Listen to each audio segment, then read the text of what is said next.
बिस्मिल्लाहिर्रहमानिर्रहीम। अस्सलाम वालेकुम। मैं हूँ फ़हीम अख्तर, एक और व्लॉग के साथ हाज़िर खिदमत हूँ। नाज़रीन, पाकिस्तान के सियासी मंजरनामे के ऊपर और पाकिस्तान की सिक्योरिटी के पॉइंट ऑफ व्यू से के ऊपर जो प्राइम मिनिस्टर हाउस की ऑडियोज़ जो हैं वो लीक हुई हैं, ये पाकिस्तान के सियासी मंजरनामे के ऊपर छाई हुई हैं। कोई सोशल मीडिया प्लेटफॉर्म नहीं है जिसके ऊपर इसकी डिस्कशन ना हो रही हो। मेन स्ट्रीम मीडिया के ऊपर भी डिस्कशन हो रही है और हर जगह के ऊपर डिस्कशन हो रही है। वफाकी हुकूमत के लिए ये परेशानी की एक बड़ी वजह बन चुकी थी कि किस तरीके से इस सारी सूरत हाल से बाहर निकला जाए।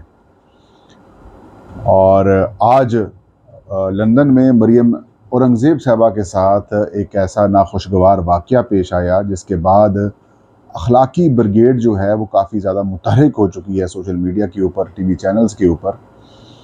ये बेसिकली ये वाक़या हुआ क्यों है, इसके पीछे महरक़ात क्या थे, और कहीं ऐसा तो नहीं है कि ये एक मुकम्मल प्लानिंग के तहत किया गया हो ताकि जो लोगों का जो डिस्कशन का रुख है वो किसी और जानिब मोड़ा जाए। और आज साबिक़ वज़ीर आज़म नवाज़ शरीफ ने, जो कि पाकिस्तान से इलाज की गर्ज से बाहर गए थे, ना उनका इलाज हुआ ना वो वापस आए, लेकिन अब वहाँ से बैठकर एक इश्तिहारी को इंपोर्ट कर दिया है कि आप पाकिस्तान के वज़ीर ख़ज़ाना बन जाएं। इसके ऊपर भी डिस्कशन करेंगे। आगाज़ में नाज़रीन, वही ऑडियो लीक्स, वो जो टेप लीक्स हुई हैं और उसका ट्रेलर दिया गया है 110 वीडियो ऑडियोज़ में से 3 ऑडियोज़ का, और उसने हुकूमत की यानी कि मरीम नवाज़, नवाज़ शरीफ, शहबाज शरीफ और पूरी मुस्लिम लीग नून की हुकूमत की जो साख है उसको शदीद तरीन मुतासर किया है। लेकिन डठाई का आलम यह है कि वज़ीर दाखिला राना सनाउल्लाह साहब फरमा रहे हैं कि तो हमारी गवर्नेंस साबित हुई, इसमें तो कोई गलत बात नहीं है। मरीम औरंगज़ेब जो कि वज़ीर इत्तलात हैं मुस्लिम मौजूदा हुकूमत की, वो फरमा रही हैं कि ये वीडियोज़ जो हैं वो इनसे कोई ऐसी चीज़ साबित नहीं हुई जो कि गैर कानूनी हो या फिर कुछ ऐसा, मतलब उन्होंने इसकी हकीकत को तस्लीम कर लिया। अब ज़्यादा तनकीद हो रही थी कि प्राइम मिनिस्टर हाउस जो है वो गैर महफूज हो चुका है। शहजाद अकबर जो कि तहरीक इंसाफ के साबिक़ा हुकूमत जो कि वफाक में थी, तो वहाँ पर मुशीर थे दाखिला के, उनको इन चीज़ों का इल्म है।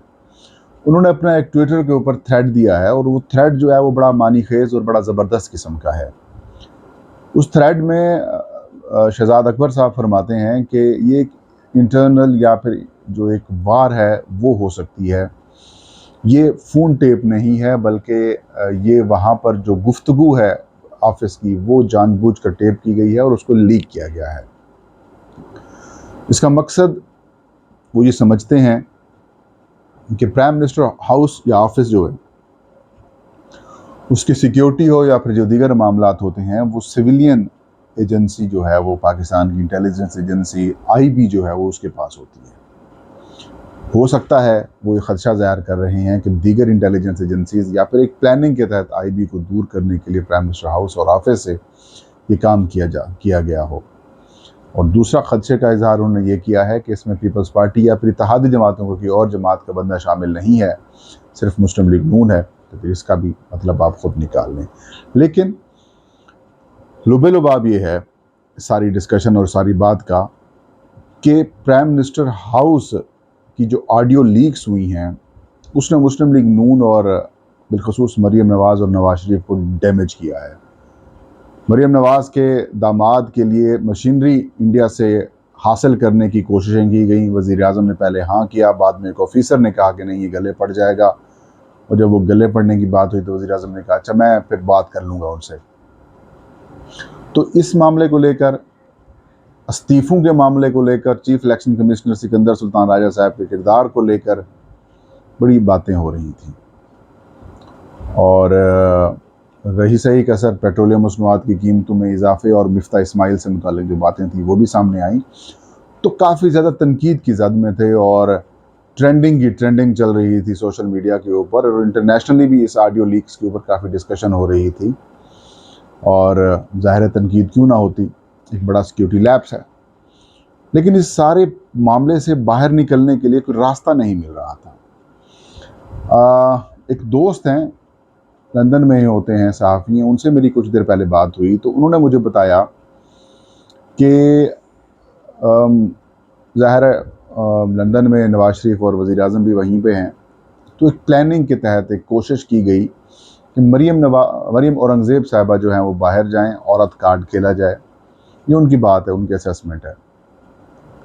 और इस तरीके से क्योंकि तहरीक इंसाफ की जो वर्कर्स हैं और ओवरसीज़ चैप्टर वाले वो वहाँ पर प्रोटेस्ट कर ही रहे थे, तो अगर उधर पहुँच जाती हैं मरीम औरंगज़ेब और वो वीडियो वगैरह बन जाती है और किस तरीके से हरासमेंट होती है या उनके ख़िलाफ़ लड़बाजी या फिर जुमलेबाजी जो कुछ होता है, तो उसके बाद जो है वो इसको कम किया जा सकता है और इस जो टेप का मामला है इसको डाउन प्ले कराया जा सकता है। मैंने बाद में फैक्ट चेक किया तो पता चला कि मरीम औरंगज़ेब साहिबा वहाँ पर जानबूझकर गई। वो उन्होंने वहाँ पर कुछ कोल्ड ड्रिंक ख़रीदा, लोग जमा हो गए। हो सकता है कि वो लोग तहरीक इंसाफ के ना हों, लेकिन कुछ चेहरे ऐसे थे जो तहरीक इंसाफ के थे। ज़ाहिर लोग वहाँ पर प्रोटेस्ट कर रहे थे और जब आप किसी हुकूमत के ख़िलाफ़ प्रोटेस्ट कर रहे हों और आपको उनकी तर्जमान जो है वो मिल जाए या फिर कोई मिल जाए, वो कि नहीं होना चाहिए था। बतौर ख़ातून हमें उनका एहतराम करना चाहिए था। लेकिन जब इस तरीके से भीड़ हो या इस तरीके से हालात ख़राब हों तो ख़ुद को भी हमें एहतियात करना चाहिए। बहादुरी में और बेवकूफ़ी में थोड़ा सा फ़र्क होता है।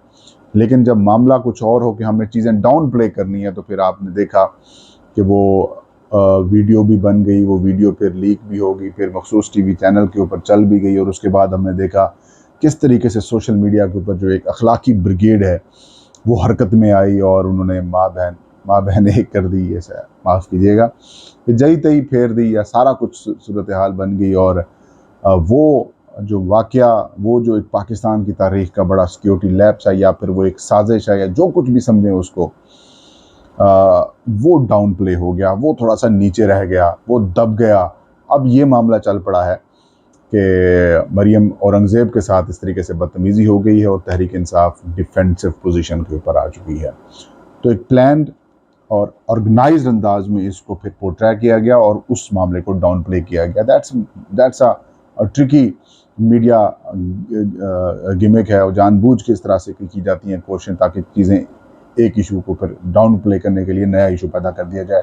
ज़ाहिर है जब 24/7 आप न्यूज़ चैनल्स और ख़बरें होंगी तो फिर चीज़ें नीचे दब जाती हैं। अब देखें, अब सैलाब है, बड़ा पाकिस्तान को नुकसान पहुँचा, लेकिन अब सैलाब मेन स्ट्रीम की मीडिया के ऊपर थोड़ा बहुत, जब वो ISPR की तरफ से भी प्रेस रिलीज़ आती है तो फिर ख़बर बन जाती है, अदरवाइज़ वो भी डाउन प्ले हो चुका है।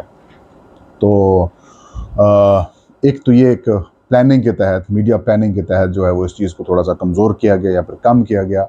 लेकिन मेरे ख़्याल में ये जो लीक वाला मामला है ये मज़ीद बढ़ेगा अगर अगर वो हैकर्स जो डार्क वेब के ज़रिए रकम की डिमांड कर रहे हैं, अगर उनको लगा कि ये चीज़ें डाउन प्ले हो रही हैं और हमारे साथ कोई डील नहीं हो रही, तो फिर हो सकता है वो कुछ और ऑडियोज़ लीक कर दें, उसके बाद दोबारा मामला आगे आ जाए। तो डॉन लीक्स के बाद या फिर यूँ कहें कि विकी लीक्स या फिर पेंडोरा लीक्स के बाद ये जो डार्क वेब और PM हाउस वाले जो लीक्स हैं ये काफ़ी ज़्यादा ख़तरनाक और ख़ौफनाक हो सकती हैं। अब जी, मैं तो पहले कहता हूँ कि पाकिस्तान जो है वो एक पाकिस्तान को किस तरीके से चलाया जा रहा है, जैसे मैं अल्फाज यहाँ पर अदा नहीं कर सकता, मैंने ट्वीट तो कर दिया था। मतलब 21 करोड़ या 22 करोड़ पाकिस्तानियों के लिए अलग कानून है और चंद मफाद परस्त जो एक तबका है उसके लिए अलग कानून है। उनके लिए सज़ा नहीं है और उनके लिए कैद नहीं है।